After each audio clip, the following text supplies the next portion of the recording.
Right, that was Meher Tarar there giving her clarification. Let's move on now and talk about the Aam Aadmi Party. In fact, the Ugandan nationals who were at the receiving end of Somnath Bharti's vigilantism on Thursday night have spoken out. Their faces have been blurred to protect their identity. Now they speak about their independent account of what happened the night the Delhi Law Minister and his supporters barged into their homes claiming to have busted a drug and prostitution racket, but are unified in their belief that the actions were a result of a deep-rooted racism against the African community in the city.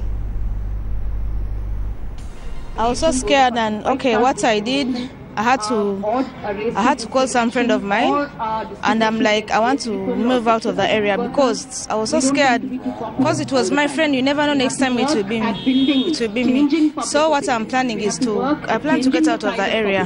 Planning to go to my embassy tomorrow morning. That's Monday. We talk to them as a group. We are like 5 girls. So that we talk to them maybe so that they do something about it, because it's running out of hand. Actually, the mindset I'm actually fighting against is just the discriminations and all that. The contents of saying that Africans are involved in other some unwanted activities in the society. That is one of the disappointing statements I've ever heard in a recent time from a reputable person like.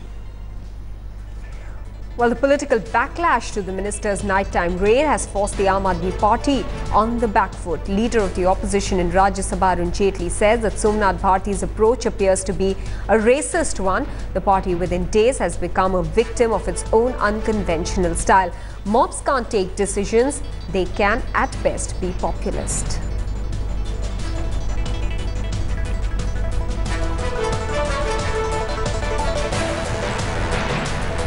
Actually, the petition that was filed a few days ago indicates that Mr. Somnath Bharti not only indulged in illegal activities by wrongfully restraining African women, by forcibly making them undergo tests, and by violating their constitutional rights, but he also made xenophobic statements and racially loaded statements wherein he said that African people, ye log aap aur hum jaise nahi hai. His supporters were calling African people Negroes.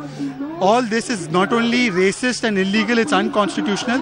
I have petitioned the NHRC and a FIR has now been ordered to be registered against Mr. Somnath Bharti and his supporters. So I hope that Mr. Arvind Kejriwal will sack him from the ministry right away. The Delhi police is not known for being very sensitive to people from other races, to people from, to women, to oppressed castes, to minorities and so on. In Khidki village, there's been a long-standing problem of racism. With us today are people who've been mobilizing against that racism and who've been fighting to sensitize the police on this. So we are here to tell the Chief Minister, please don't listen only to your party members as local people. There are other local people there. Please don't ask the police. We don't want the police to be accountable to or do the bidding of a minister or a mob. We want them to uphold the constitution. We want them to be sensitive to issues of social discrimination. So we are here to say, please don't defend violence against African women in the name of defending Indian women. It shames Indian women.